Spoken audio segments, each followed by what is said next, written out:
ቆይ ኢትዮጵያ ውስጥ ቴዲ አፍሮ ያወጣው ሙዚቃ ሁሉም ሰው ሲንበጫረቅበት አየው ምንድነው? አው ኢትዮጵያ ውስጥ ዘፋኝ ሆነ ብርቄ ዘፋኝ አተናል እውነት ነው።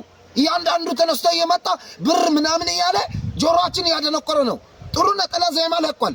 ግን ቴዲዮ ምን የተሻለ ነገር ለኢትዮጵያ ፈጠረና ነው የኢትዮጵያ ህዝብ እንደዚህ ምንበጫረቀው? እንደ ኢትዮጵያ ህዝብ አንድ እኮ ለሚጠቅም ነገር እናጨብጭብ እንዴ።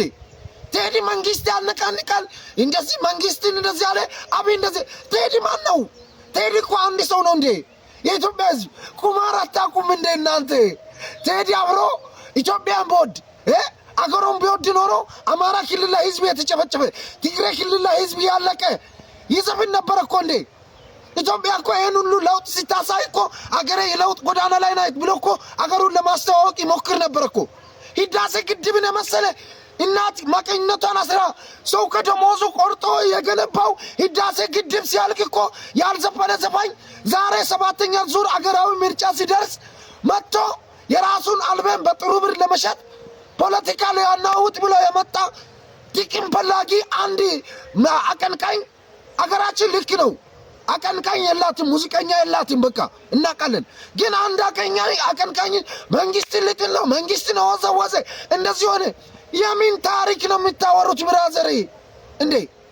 አንድ ቀን እኮ ቴዲ አፍሮ እንደ ትልቅ አርቲስትነቱ እናት ሀገር አሜሪካ የኖረ እኮ ለሀገራችን እንደዚህ አይነት ድጋፍ ለተጎዱ ወገኖቻችን እንደዚህ አይነት ድጋፍ አደረገ ሲባል እኮ ሰምተን አናውቅም እንዴ? በዚህ ጋር 50 ሚሊዮን ብር የተፈራረመውን ውል አፈረሰ ምናምን ብሎ የራሱ ገበያ ላይ በደህና ብር ለመሸጥ የተለቀቀን ሙዚቃ ተዘመነ እኔ አውቄው የለም ሚጣት አስተምርም ልጅናቷን ምንድነው? እኛ አንድ ዳቦ ይገዛልሃል ጅል፣ አንድ ዳቦ ይገዛልሃል ወይ ቴዲ? አንድ መሳሪያ ቢተኮስ ጥለህ የሚሸሽ አንተ አሁን ቴዲ ትላለህ። መንግስት ይጥላል እሱ ብልጽግና ፓርቲን ያነቃንቃል። ዶክተር አብይን ወደዋለሁ በቃ ምንም ነገር ማምጣት አትችልም መብቴ ነው። አሜሪካ አባይን ነኝ የገደብኩት ብሎ ዶናልድ ትራምፕ ማለት ነው ኢራንን አሁን እንደዚህ ያስፈራራ። ኢራንን የመታት ያለ መንግስት እኮ አባይ የኔ ነው ሲል እኮ አንድ ምላሽ ያልሰጠው ኩሩ ጀግና ኢትዮጵያዊ እኮ ነው እንዴ። አንተ መንግስት እንደዚህ የሚታነቃንቅ በዚህ ጋር እየመታ ስንቱ ነው ቤተ መንግስት እንገባለን ብሎ ፋና ምኑ ፋኖም መጥቶ የታለ የገባው ቤተ መንግስት የታለ ደረሰው?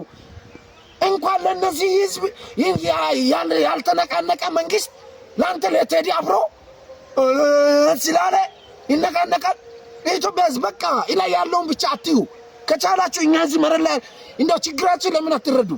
ወያናውላ እንዴት እንዳማረረኝ በእናታችሁ። የምን ቴዲ አፍሮ ነው? የኔ ህይወት ላይ እኮ አንድ ነገር አይቀይርም ብራዘር።